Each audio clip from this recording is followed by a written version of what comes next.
What's up, guys? Scottoria here with, we just ended stream, our 10v10 bootcamp, Town Hall 10 bootcamp, excuse me.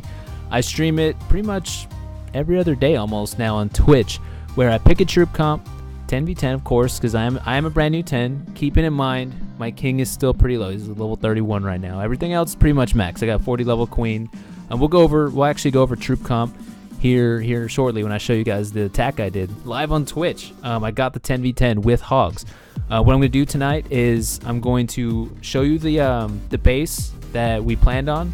I'm going to plan it for you guys so you can see the details and the thought process that came out of how I wanted it to be executed. And then I'll show you the clip of me executing it live on stream. We got the victory over WHF 2. It was close. It came down to the wire there at the very end. But the Immoral Thieves, we did pull it out, and it was a very, very good job from WHF 2. They really did show up, and they performed amazingly. So shout out to you guys. With that being said, let me go ahead and dive straight in to the planning. I'll go ahead and bring up the process. So this is Hogs, guys. I decided, actually, you know what? Before we dive right into the comp real quick, let me go ahead and show you the troop levels I went with. So I'm just gonna hit replay real quick and hit pause just so you can see. All right, at the bottom you'll see there I've got level 6 archers, which are not maxed for 10. They actually go up to 7. Maxed out wall breakers, level 6 whizzies, 2 for funnel, and the rest for cleanup, and that's not maxed for 10 either. Maxed out healers for 10, and I got 4 of them instead of 5. I was just kind of toying around with whether or not I wanted to go with 4 or 5. Minions I don't think are maxed yet. My king obviously at 31. However, his mission was to, I'll explain his mission here shortly. And then queen is maxed, and as you can see, heals, rage, freeze is maxed for Town Hall 10. If you are going to upgrade your freezes, which I highly recommend Town Hall 10, one of the first spells you max is your freeze. It's a lot like loons in that sense. You either, the jump from 5 to 6 is so massive, you gotta max freezes as well as heals. Yes.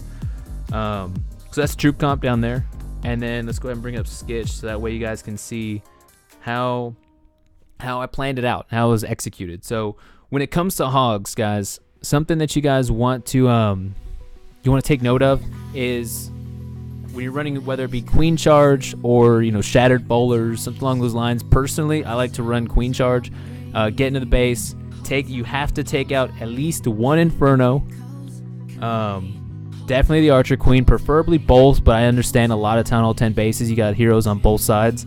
However, in this case we got both heroes there in the same compartment, so the goal is going to be to take out an inferno tower as well as the enemy CC, the clan castle, troops, and then of course the heroes. So those are the 3 goals for the archer queen, the queen charge in this case. She's going to be cutting into the base. So I'm looking at this base, I'm like, all right, how can I take out the Inferno Tower? And then from that point, am I including the CC? Am I including the heroes? That's what when I first look at this base, that's what I'm getting at. That's what I'm looking at. Initially coming at it, I did kind of think about coming in from the 6 o'clock, be like, hey, maybe I can charge her up, and then kind of pull over. Hold on, I'm still new to Skitch, so you'll see me dropping random arrows occasionally. However, if I pull her from the 6 up this way, it makes it difficult to then try and take the heroes there, as well as then taking a look at things like ranges. So if I can bring this up real quick. No, I'm not gonna be able to without bringing up Warlog and stuff. All right, whatever. That's not going to grab the CC either. And you also want to make sure you take on 1 at a time. Yes, my queen is maxed. And even with 5 healers, or even 6, I've actually seen people run 6, it's difficult to take on all 3, or sometimes even 2 at a time. So it kind of depends on whether or not you have too many point defenses kind of targeting them. So what I did is I thought to myself, okay, I want the queen to pull south, enter in through one of these compartments, grab the CC while she's on this initial arrow right here, once she's on the outside, and then grab the heroes at this point, and then finally taking out the Inferno Tower. So that was the ultimate goal. So in order to do that, I had to figure out a good way to funnel.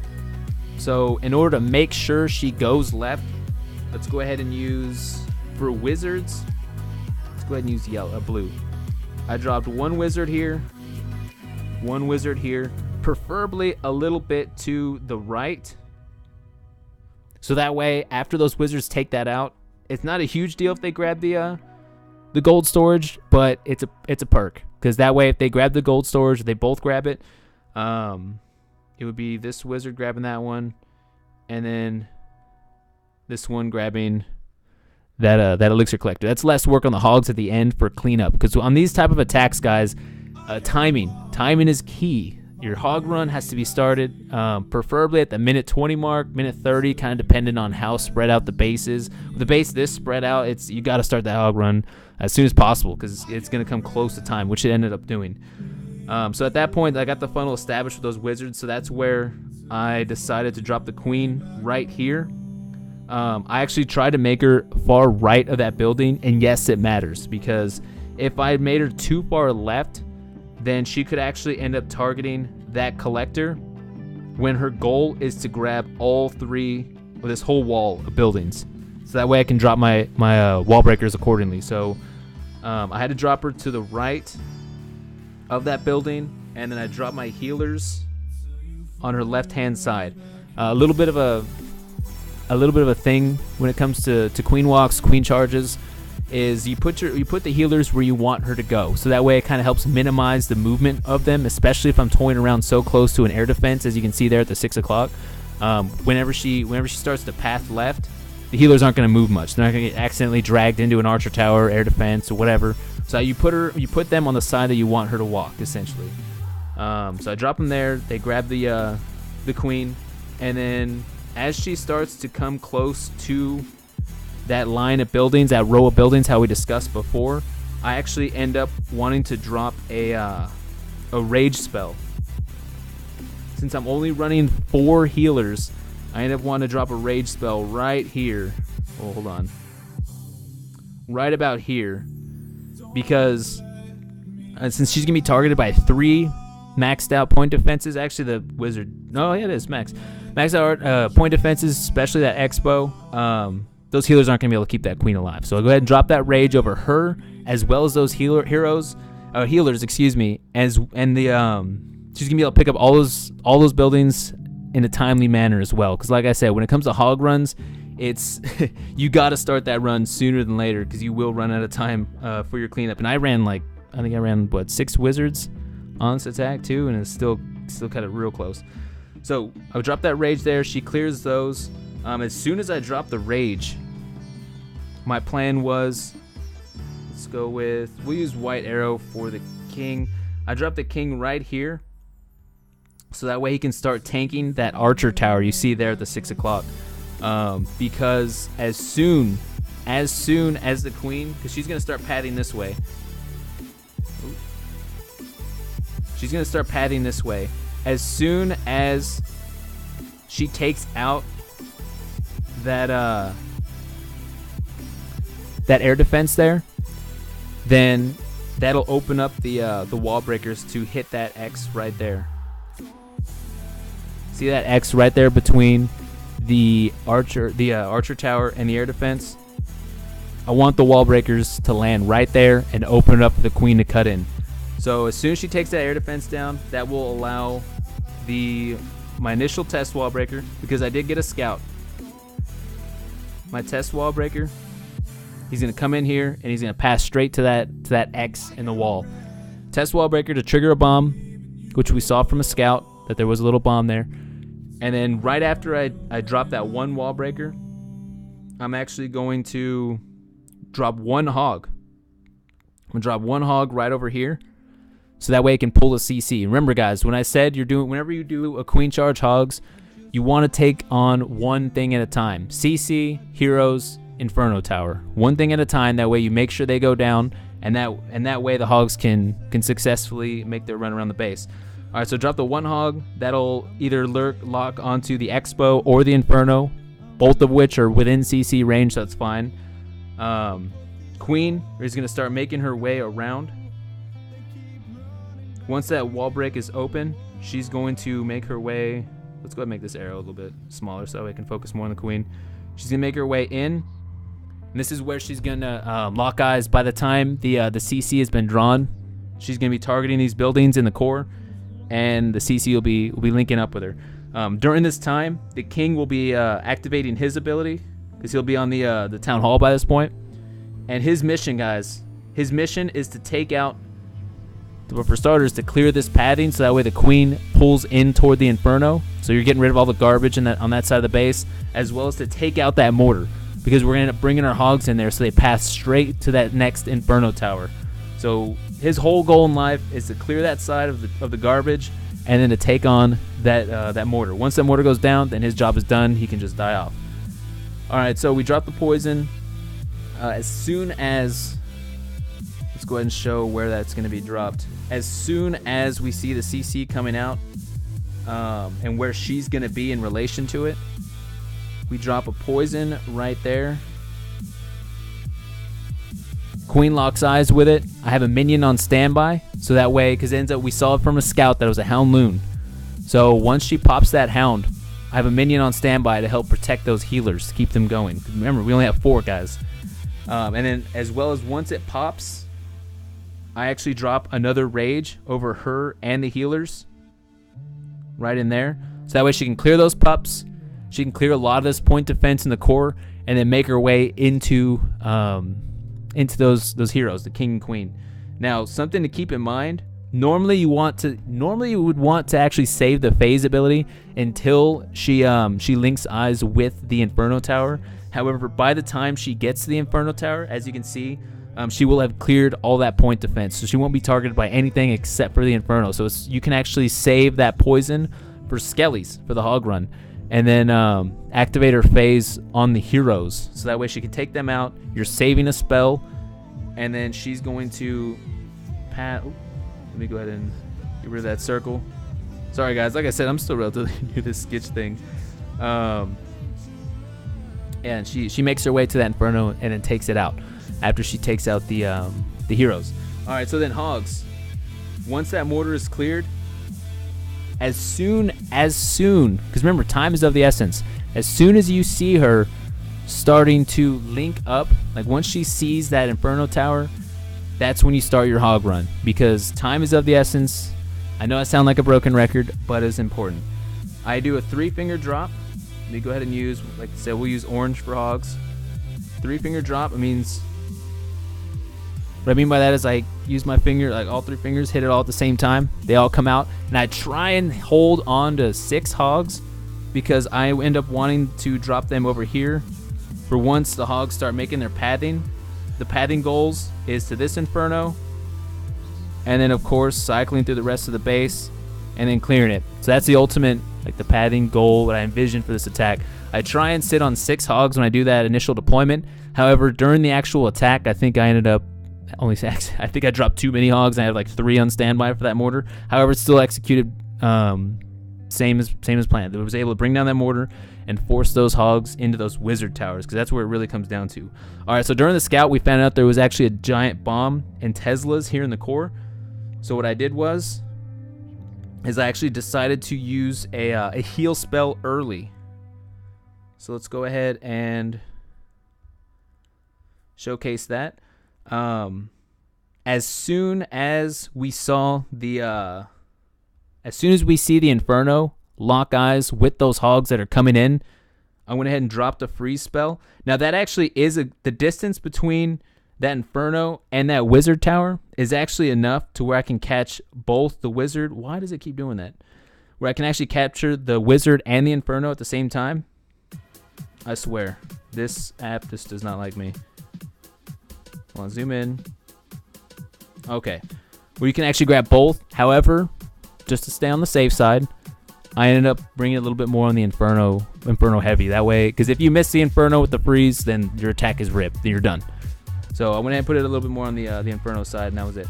Now, like I said before, since we knew there was in fact a giant bomb there, I went ahead and went early on the heal spell, as well as those 2 Teslas, because you'll see those 2 splashes, that wizard tower and that bomb tower. Once the bomb tower goes down, it releases that giant bomb, which hits those hogs, and they path right into some Teslas. Like I said, we saw that from the scout. And then the two giant bombs, one inside the Inferno compartment, as well as one in the core here. So I dropped that heal early, so that way we can keep those hogs alive early in the run. That's the most opportune time to keep as many as possible. So that way there's more at the ending, the trailing piece, especially since we only have 2 heals and there is that 3 o'clock wizard tower. And keep in mind, I still have a poison spell. So keeping the idea that the possibility that skellies might pop up, and it's pretty much the Achilles heel along with the Barbarian King on all hog runs. I held on to it. I don't think I ended up needing it. I don't remember if any skellies came out or not against the hogs. However, we had it just in case. The next heal spell, I saved it for right in the core, right in the heat of the mess, just over capturing those 2 wizard towers in the center of the base, along with the rest of the meat and potatoes of defenses. You see those archer towers, those sweepers. Basically, the hogs are going to spend a lot of time right in this area. So I went ahead and dropped the heal spell right in there. So while all those point defenses are targeting them, they're gonna stay alive. All the while, those hogs we dropped over by the 10, 11 o'clock mortar are starting to link up with the main force and then pushing through the rest of the base, and we end up picking up that triple. So that was the plan that was drawn up. We actually drew it up on stream before we executed it live. So future-wise, if you haven't already, tune in at twitch.tv/Scatoria, so that way you can catch us, doing these plannings. We asked the chat too, hey, what do you think about bringing this spell or that spell or this troop or that troop? And then we execute it live on stream. So let's go ahead and I'll show you the clip of us doing it.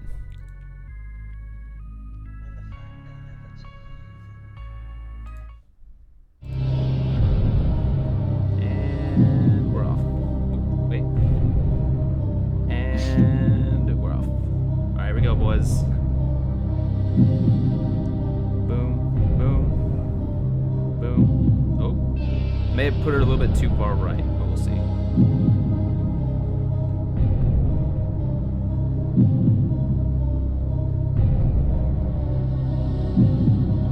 Drop the king. Wall breaker. As soon as she clears that air defense, wall breaker, hog. Wall breakers. There's a CC.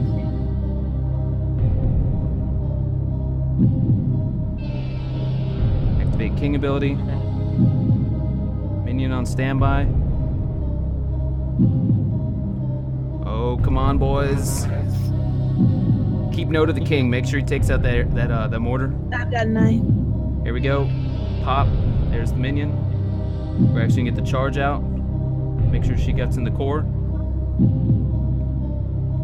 King's got that mortar, no problem. There it. As planned, boys. All right, queen should be. Phase your king.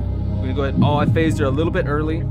However, that's okay. We already did. There she is. Take it out. Take it out. All right, we got our hogs on standby. Once she paths over to that inferno. Oh, this is bad. This is bad. She cut into the... Yep, that's not it. Alright, we're gonna start our hogs. Save sex. Alright, there's that. We got our heal spell down. We got our poison out. 1, 2, 3. We've only got 3 on spot. We got our hogs down. Or heal spell down. We can start trickling on our whizzies. Getting those unlocked. Archer down.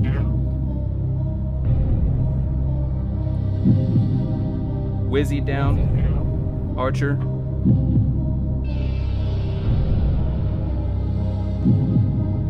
"45 seconds, boys. Defense cleared. Hogs redirected on skellies for cleanup. Damn. 37 seconds, guys. 37 seconds. Can I take it? 34 seconds. You got it. 32. Is Scatoria gonna get his first ever live 10v10 triple with hogs, boys? Start spamming those IWF emotes. They're already 99%. Look at those hogs. That's what I'm talking about. I just got it. Yes. Woo! Got it. That's what I'm talking about. Yes. Look at you. I'm sorry I doubted you. As you guys can see, that was a pretty good moment on the stream. You know, anytime you get a 10v10 triple, I've gotten 10v10s in the past, but I'd never done it. I'd never attempted live on stream before, and being able to do it in front of everyone was just fantastic. It was great. It was a great experience to share with the viewers. So if you haven't already, make sure y'all tune in twitch.tv/Scoutoria and be able to catch these. Like I said, I want to start doing them more often. I'm thinking like every other day. I'm gonna do some spins. I know this weekend I actually have a spin with the Clash Babes and the Babes versus Bows event war. So, you know, if we end up doing some triples, I'm gonna showcase my planning on stream and I'm gonna execute so we get some triples out of it. We'll make some videos on it too. So hopefully you guys had fun. I know I did. It's always a pleasure to be able to do both Twitch and YouTube. Still new to it. Make sure you hit that sub button, and I will see y'all again here in a few days. If you're interested in joining the Immoral War family, we've actually got 7 clans in the family, all of which are actually now at the ICL, no longer CWL. Immoral Thieves, Immoral Saints, Immoral Reaps, One Allegiance, all of them. I'll have the info in the details section of this video for the recruitment Discord server, where you just pop in and you'll be interviewed and, you know, placed in the back road, a recruitment clan. And then also the recruitment website to see the requirements to join the Immoral War family. Generally, it's just maxed out Town Hall 9s and above. However, it doesn't hurt to apply. See you guys soon.